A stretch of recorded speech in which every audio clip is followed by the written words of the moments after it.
Es estudiante de letras en Puan, es un lector empedernido, un cinéfilo voraz y vecino de Herley. Franco Felice, bienvenido una vez más a Todas las Tormentas Juntas. ¿Cómo te va? ¿Cómo andas, Tevi? Buenas tardes, ¿cómo estás vos? Espectacular, contento de contar contigo. ¿Cómo viene tu tarde? ¿Ya se merendó? ¿Se merienda más tarde? ¿Qué onda? No, cené hace un rato porque, bueno, ¿Cenaste? anoche... No, perdón, almorcé hace un rato. Yo sé que soy una persona con horarios muy cambiados, pero todavía no ceno de día. Muy bien. No, almorcé hace un rato porque estaba preparando unas cosas para otro proyecto Ujú. y nada, creo que es la primera vez estaba pensando, es la primera vez desde febrero o marzo que hay sol el día que me toca ¿Es hablar, viste verdad? que siempre me tocan días oscuros y grises y esas cosas, así que bueno, nada. Respecto al peinado, vos sabés que no me peino, por eso estoy medio caótico, pero bueno, Te queda acompaña. perfecto. No, debo decir que la luz te acompaña mucho y reluciente. Me gustan los días grises, pero queríamos verte soleado un día. Soy muy soleado, como vos sabés, ¿no? Como Son, me solés decir. son muy soleados. Ah, y bueno, y de paso un feliz día del amigo a toda la gente del Cítrica, que, bueno, a vos obviamente y a todos los de ahí Ah. que son una gran familia, y bueno, nada, quería hacerlo extensivo. Ya que ustedes me saludaron también, me acordaba del cumpleaños, bueno, no quiero dejar saludados a ustedes por el día del amigo. El mejor regalo, acá parafraseando un viejo chiste por el tema iluminación del último miércoles. Primero, igualmente el saludo de parte de todos Cítrica. Y acá Pato da Torre me dice: el mejor regalo es que estés así iluminado, que no estés allá en cana como el otro miércoles. Que te Feliz amo. Día del Sí, Amigo. costó, decirle a Pato que costó traer una computadora al penal, pero bueno, se pudo. Así que decirle que hoy, que ya arreglé con la gente que tenía que arreglar y ya hoy ya estoy en casa con luz de vuelta. Así que me disculpe él que Abracémonos. nada. Te mandan todos acá un gran abrazo, Fran. Es un placer estar con vos otro miércoles más. En este caso, bueno, con solcito. En este caso, post almuerzo. En este caso, a las 15:21. Para, digamos, extender para. Sí, una suerte de spin-off, si se quiere, de una persona de la cual ya has hablado. Pero bueno, en este caso, más que en un libro, centrarse en su carrera total. ¿Verdad? Y que lamentablemente nos dejó hace muy poquito. Sí, sí, exactamente. Bueno, recuerdo que en marzo de este año, a raíz del fallecimiento de Carlos Busquet, un autor argentino que, bueno, lamentablemente falleció a fines de marzo, yo había hecho una aproximación a su carrera, viste, a sus dos libros publicados, a una novela y a un libro un poco más difícil de encasillar en un género, que es el que nos reúne hoy. Pero bueno, lo había visto como algo muy general y últimamente, la semana anterior, volví a leer su segundo y último libro y realmente encontré un montón de datos encontré una historia que, más allá de ser digna de ser contada, que me parece que tiene un montón de condimentos que a nosotros nos van a interpelar, Ujú. eh, termina como de darle lugar o de darle forma a la carrera breve pero intensa que tuvo este escritor, Carlos Busquet, que ahí, bueno, vemos una foto, pero centrada en este segundo libro, ¿no? Es un libro que se editó en el año 2018, es su segunda y última obra publicada. La anterior había sido una novela que se editó en 2009, que se llama Bajo este sol tremendo, que la recomiendo de punta a punta. Es otro de los libros, está en mi otro top 10 de libros, así que Bajo este sol tremendo, de más está recomendarla. Ujú. Pero en este caso quería hablar de Magnetizado, su segundo libro, que lo tengo acá, hoy sí lo muestro porque hay luz. Bien. A ver, no sé si Ahí, se ve ahí lo vemos. ahí, más o menos, de la editorial Magnetiza. Anagrama. Carlos Busquets magnetizado. Se ve muy bien, Franco. Perfecto. Y bueno, en este caso yo había mencionado un poco de qué iba la historia de Magnetizado en el programa anterior, el programa de marzo, quiero decir, la vez que Sí. hablé de Busquets. Cuenta la historia en realidad narra un hecho en Argentina, un caso policial casi desconocido para muchísima gente, entre ellos me incluyo, yo lo desconocía y después pude investigar un poco, Ajá. siendo que tengo información, que es el caso de Ricardo Melonio, un joven de 20 años que en septiembre de 1982, tengamos en cuenta también el contexto, ¿no? Final de la guerra de Malvinas, la dictadura militar ya estaba medio agonizando, bueno, septiembre de 1982 asesina sin un motivo aparente y sin tener antecedentes, asesina a 4 taxistas en la noche porteña en Buenos Aires, en el barrio de Mataderos ocurre esto. Eh, Son 4 asesinatos que ocurren durante una semana y más allá de estos aspectos, de esta característica que podría tratarse de otro caso policial más, de los muchos que hay, Sí. en este caso y en este libro hay una concentración muy grande en lo que es el perfil del criminal, en lo que es el perfil del asesino, ¿no? De este Ricardo Melonio.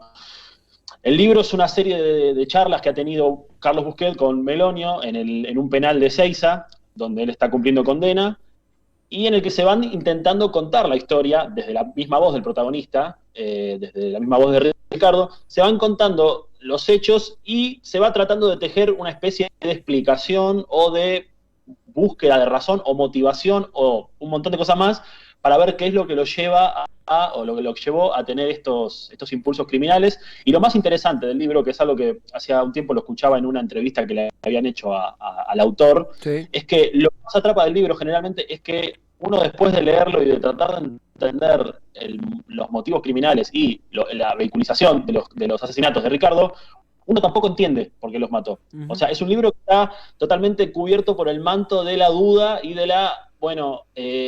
quizás la complejidad de la mente humana, más allá de que hablan psicólogos, psiquiatras, peritos, un montón de personas que lo han tratado a Ricardo desde que se lo encarcela en 1982 hasta el día de hoy.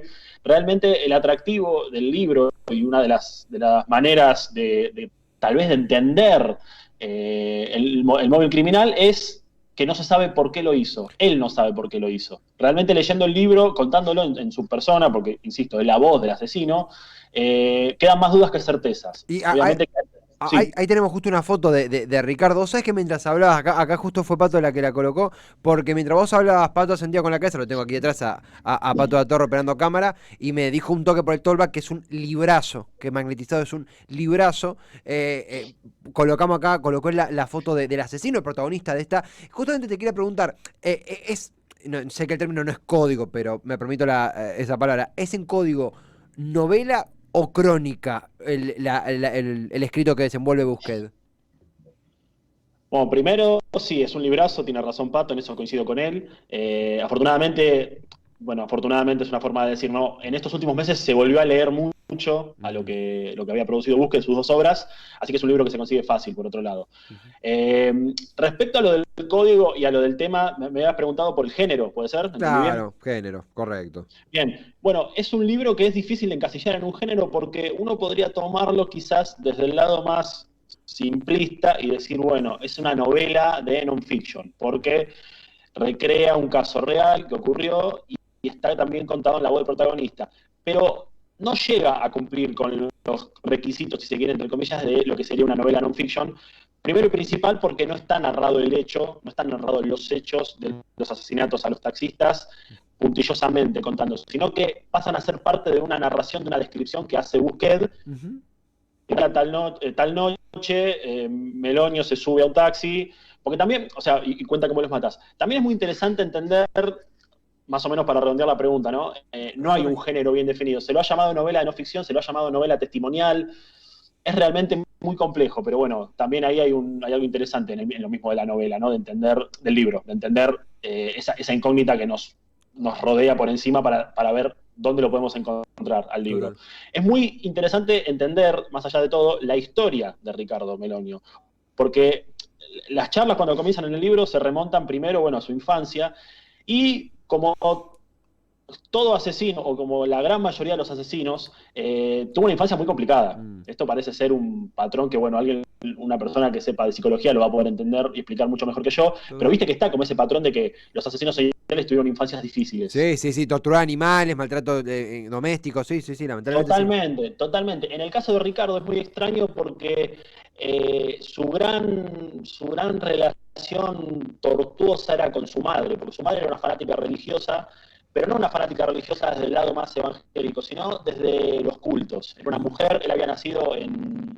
Mataderos, como ya te dije, era ujú, una mujer que era muy amante de los cultos, tenía esta cosa medio umbanda que se la trataba de inculcar a Ricardo a la fuerza. Él cuenta en el libro que su madre de chico le pegaba muchísimo, mm, realmente lo moría a golpes, pero la madre le decía que le pegaba por gracia de Dios, que ella no le estaba pegando para hacerlo sufrir, sino que era una manera de que Dios entre en su cuerpo y un montón de sinsentidos más y un montón de desvaríos más que nada, solamente se pueden explicar o tratar de entender yéndonos al campo de la religión más fanática, ¿no? A ujú, todo esto Ricardo cuenta que, por ejemplo, a los 13 años él se escapa con unos compañeros de culto de su madre, se va a Brasil, donde le hacen una especie de bautismo en banda, donde lo bañan con sangre de gallo, todo esto a los 13, 14 años, o sea, ujú, siendo muy chico. ujú. Recordemos que igual toda su carrera delictiva ocurre cuando es muy joven, tenía 20 años, pero ya desde muy joven empieza a tener estos problemas.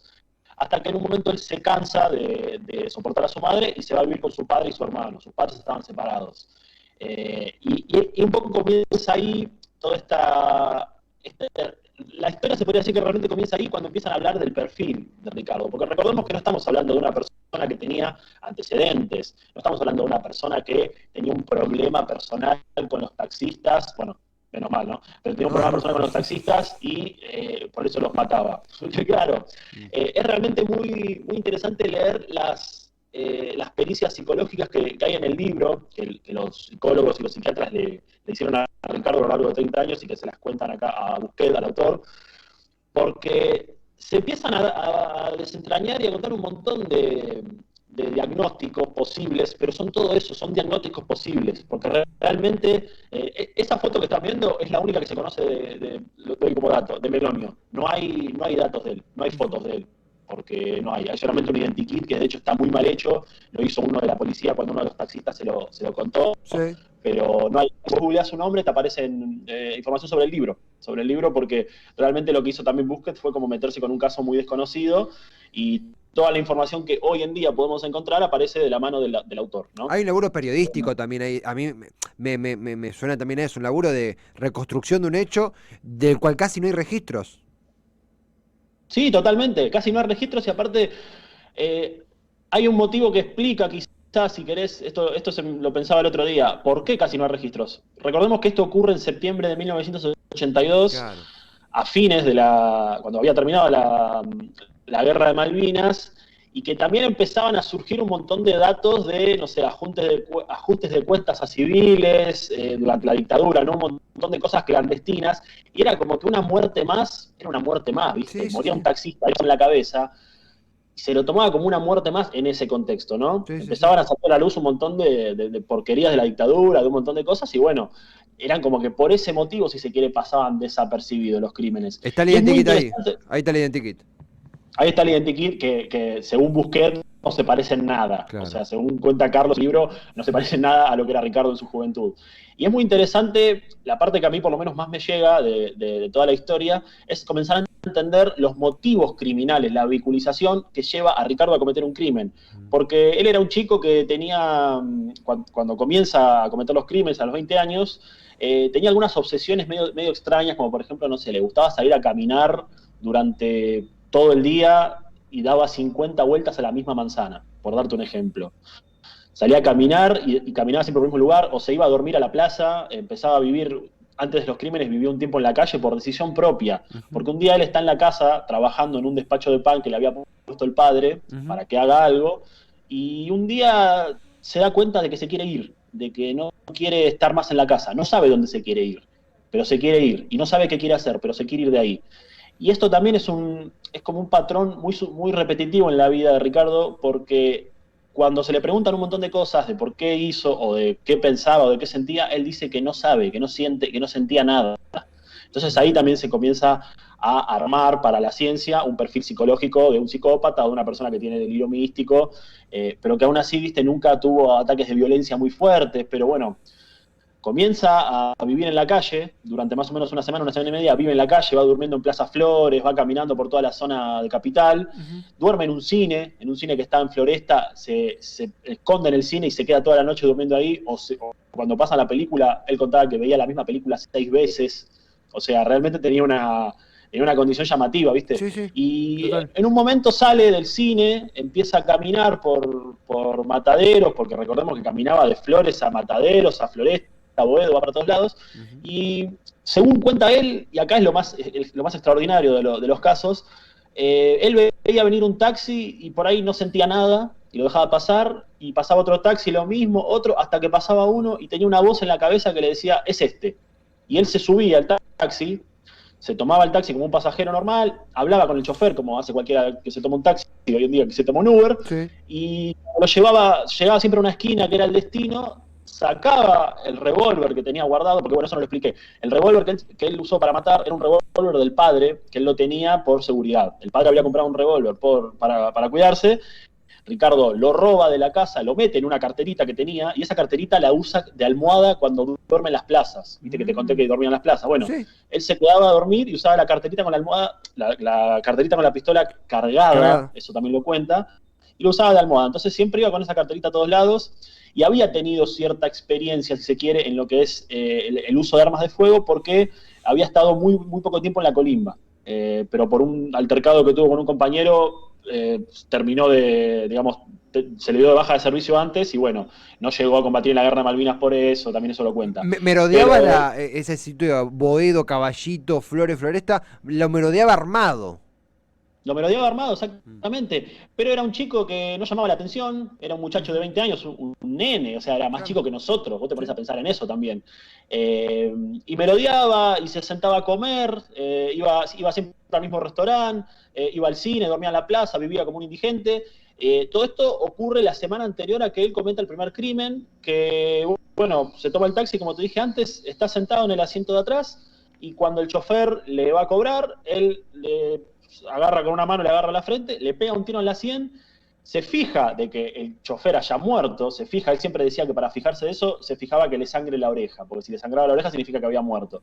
Entonces lo apoya, porque siempre los choferes se caían para el costado del asiento del acompañante, él lo endereza y una cosa que hacía es que se quedaba sentado en el asiento de atrás, fumando, se fumaba siempre 2 cigarrillos como para asegurarse de que el tipo había muerto y que no había habido revuelo alrededor, de que nadie lo había escuchado. Entonces se quedaba ahí fumando, le robaba los documentos, después explica por qué hacía eso de robar los documentos, Sí. y se iba. Y volvía a dormir en la calle, volvía a tener un episodio así de estar en el cine viendo la misma película durante 6 horas, y volvía a hacer lo mismo. Cuando menciona lo de los documentos, que te acabo de decir, Sí. que es algo que reproduce en los 4 crímenes, porque algo llamativo es que los 4 crímenes son iguales, parece el mismo crimen calcado por 4. O sea, son crímenes muy sobrios, muy prolijos, si se quiere, y muy mecánicos en el sentido de, se toma un taxi, cuya voz le dijo que era ese, Sí. se sube, el taxi llega a una esquina, le dice cuánto es, él lo mata, se queda un rato fumando, le roba el documento y se va, y vuelve a caminar por la calle. En un momento uno de los peritos le pregunta, perdón, uno de los peritos no, Busquet le pregunta por qué él tenía la manía de llevarse los documentos de los choferes. Y es muy interesante porque Ricardo no contesta nada y Busquet medio que le induce una respuesta.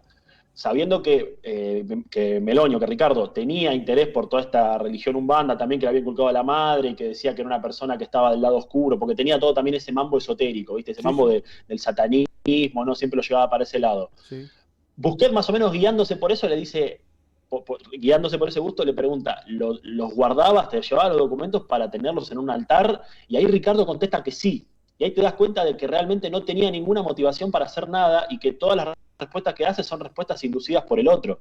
No es que a él se le ocurrió decir, yo guardaba los documentos y los ponía en un altar en mi habitación rodeado de velas por una cuestión del satanismo. No, no. Si no era el autor que le decía, el entrevistador que le decía, lo hiciste por esto, él no decía por qué, y tiene mucho que ver con este perfil criminal de que no sabe por qué lo hizo, y que no entiende y no hay motivos. Estamos conversando con Franco Felice en el Jardín de Franco, su columna sobre Magnetizado de Carlos Busquet, basado en un hecho real, los asesinatos a taxistas de Ricardo Melonio en el año 82. Me sale también preguntar respecto al tratamiento que hace Busquet, porque al fin y al cabo es una entrevista un tanto el pilar de esto. ¿Cuánto? Sí, sí, son entrevistas, es una entrevista hecha durante un año, entre 2014 y 2015. Ujú. Hace muy Solamente, poco. sí, no hace mucho. El libro se edita en 2018, así que tampoco fue hace mucho. Hecha con Melonio en la unidad penal de Seiza.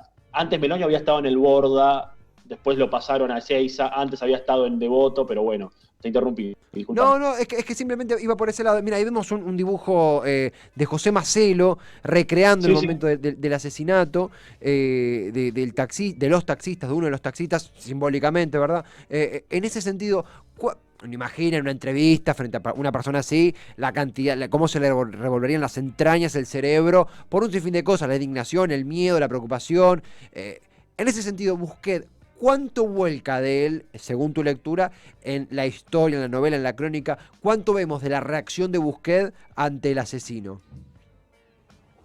Es una excelente pregunta la que haces, porque primero que Busquets deja, o sea, primero que la voz protagonista, la voz que vehiculiza todo, es la de Melonio. Ujú. Busquets se limita a hacer preguntas, a ser totalmente parcial, pero ya en un punto que casi desaparece, y que la voz digamos, el motor del libro es Melonio. Ujú. Es como que Busquets hizo un trabajo muy no de periodista, pero sino como de persona que él le tira la pregunta y Melonio se desarrolla porque aparte es muy verborrágico Ujú. y de esa manera se construye con una prosa muy fría. Una prosa muy fría, ¿en qué sentido? En el sentido de que Busquets no opina. Y está tan Mm. bien hecho que impide que el lector también opine. O que el lector incluso llegue a tener una especie de juicio contra el asesino, siendo que estás leyendo a un tipo que cuenta cómo mataba a taxistas. Total. Y también es muy interesante porque vos mencionaste antes por la imagen de Busquets ante Melonio, ¿no? Ujú. Claro. Es increíble eso porque en ningún momento está demonizado Melonio. De hecho, es parte también de la mística y del no entendimiento de los crímenes. La figura de Melonio es un tipo, según Busquets, es un tipo súper tranquilo, Claro. es un tipo que estuvo hace 10 años que no toma medicación. Había una medicación que le hacía muy mal y que por eso se la dejaron de dar, pero Busquets en todo momento cuenta, y después lo escuché hablar a él en entrevistas, que más que un asesino parece un empleado público, Melonio. Es un tipo que vos lo ves caminando y ahora tiene cerca de 60 años. Eh, Cero peligroso, un tipo muy respetado aparte dentro de las cárceles donde estuvo, no por el miedo, sino por esa cosa de la religión, porque lo empezaron a ver a él como un referente religioso y le llevaban ofrendas, le decían, Carlos, le quiero pedir a la Virgen, no a la Virgen, no sé, a San la Muerte, tal cosa, le daban las cosas a él, entonces dice como que también se generó un Wow. perfil de respetado en las cárceles donde estuvo. Pero respecto a la reacción de Busquets, para nada. Él realmente siempre siempre dijo después en las entrevistas, y también se nota en el libro, eh, de igual a igual, una cosa totalmente neutral, totalmente, viste, no es como entrevistar. Hemos hablado antes, yo me acuerdo hace un tiempo que te conté sobre el libro de Robledo Puch, del Ángel Negro, de Rodolfo Palacios, Sí. donde Rodolfo, al estar enfrente de Robledo Puch, era una cosa pesada porque el tipo no sabía si le iba a dar un ataque de llanto, de histeria, te iba a empezar a golpear la mesa. Entonces, ahí tenés un ejemplo. En este caso de Melonio, no. De hecho, Busquets cuenta que le ofrecía cigarrillos, que le contaba de un montón de cosas. Es muy llamativo también, más llegando al final del libro, cuando Carlos le pregunta si fantasea con un futuro de libertad. Ujú. Y Melonio le dice algo que realmente, estamos hablando de un asesino, ¿no? Pero Sí, realmente es muy sí. conmovedor. A mí la verdad que me llegó un poco, porque Melonio le dice, mirá, yo nací y fui una cucaracha, yo fui un fantasma, yo fui un preso. Lo que quiero ahora es ser una persona cuando salga. Quiero salir y Mm. no me interesa ser nada importante, no me interesa tener un auto, no me interesa casarme, a mí me interesa caminar por la calle y perderme entre la multitud y ser una cara más de la sociedad. Wow. Y así es una de las partes, como no es el final del libro, pero realmente es como que termina Busquets explorando un costado emocional, porque Sí. también hay partes en las que Melonio dice que se siente mal por ahí por las familias de las víctimas. Ese no es Melonio. Yo tuve el mismo error buscando una foto, no es ese. Es una foto que sale relacionada. Me, Guarda. me quedé impactado porque tenía un aire fuerte a Chapman, el asesino de John Lennon, A y Chapman, dije, el asesino de John Lennon, sí, tenemos un sí. No, pero patrón. ojo que ese no es. Fran, Otro, exactamente. acá tenemos Sí. una pregunta para vos de un oyente. Si bien es algo que habíamos tocado un poco, pero seguramente la duda también va no solo por la lectura de Magnetizado que has hecho y el análisis, sino porque estudias letras. Ai Weiwei, así se llama, no, te pregunta, sería más un cronista, ¿no? ¿Cómo lo describirías? A Busquets, no entiendo. Me parece No, que se refiere más al laburo de Busquets, tipo, en general a y en Busquets. este caso, a ver, en este caso podría decirse, sí, que hay un trabajo de crónica muy grande porque recopila desde fuentes periodísticas y desde fuentes directas como son entrevistas, hechos que ocurrieron en un momento y que sí, puede decirse que es un poco un laburo de cronista. Por eso también es muy interesante verlo como del lado del autor, porque bueno, esto es una novela que, insisto, digo novela, pero no está muy bien identificado qué tipo de género es. Y recordemos que también, viste, él venía de hacer otro tipo de libro, que era una novela de ficción totalmente diferente y totalmente normal, entonces como que habla un poco de lo prolífico que pudo haber sido Busquets. Pero sí, se puede decir que tiene mucho de crónica, de testimonio, de ficción también. O sea, ficción me refiero a hecho real ficcionalizado, no sé, en algún momento cuenta cuando Ricardo se toma un taxi, se sube y va viajando y va mirando el minutero. Eso está un poco ficcionalizado para darle también un dramatismo al libro, ¿no? Pero Total. sí, podría ser totalmente, no veo por qué no se lo pueda tomar como una crónica en un punto. Franco, ha sido magnetizado de Carlos Busquets, el gran protagonista. Carlos Busquets en sí, no, pero magnetizado su obra. Sí, el libro. La... Hay algo antes de irme, Sí, quería contar, a mí un detalle que me encantó mucho fue esto de que también explica el título de la novela, del libro, ¿no? Porque siempre que Ricardo terminaba sus crímenes, siempre que sí, mataba y se bajaba del taxi, insisto, se iba a caminar como si hubiese hecho, no sé, como si se hubiese juntado con un amigo, porque él no entendía por qué lo hacía. total. Esto quiero que quede bien claro. Él no entiende al día de hoy por qué hizo lo que hizo.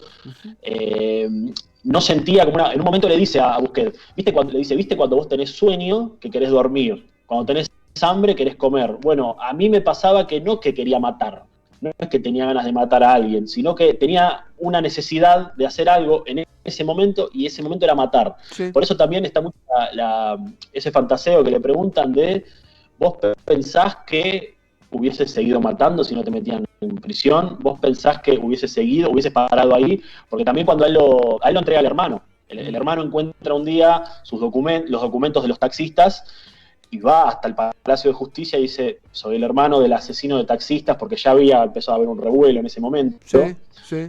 ya se sabía más o menos. Entonces dice, bueno, yo soy el hermano, él está en mi casa desayunando con mi padre. Entonces lo entrega al hermano, finalmente lo van a buscar, y es muy gracioso porque llegan a la casa de Ricardo y le dicen, ¿usted es Ricardo Melonio? Sí, soy yo. ¿Usted asesinó a los taxistas? Sí, soy yo. Bueno, acompáñame y se lo llevan. Y es una cosa, fue así Sí, directamente. sí. Y a partir de ahí, bueno, que no conoce la libertad y de hecho no se siente culpable, o sea, no es que no se siente culpable, no tiene rencor hacia el hermano Sí, tampoco. no obedece Porque él lógica. entiende. Claro, no obedece lógica. Bueno, el gran móvil de este libro es que es la falta de lógica. Claro. Es realmente la falta de lógica. Y cuando él terminaba como te contaba antes, cuando él terminaba de De cometer ases- los crímenes, iba a irse a un restaurante en Mataderos y siempre comía lo mismo. Él siempre pedía milanesa a la napolitana con papas fritas y de postre mousse de chocolate. Siempre comía lo mismo. Era como una especie de ritual, si se quiere, o de seguidilla de rutina que mataba y se iba a comer eso. Cuando mata al último taxista, que de hecho lo mata, y ese caso tiene cierta diferencia con el anterior porque mata al taxista, pero el taxista queda agonizando, entonces se muere después en el hospital cuando Ricardo ya se había escapado.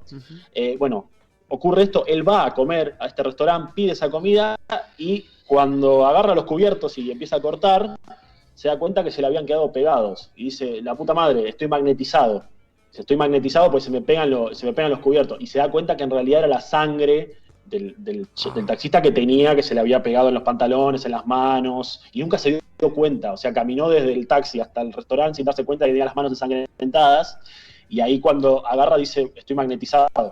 De ahí viene también El el título. testimonio, viene el título.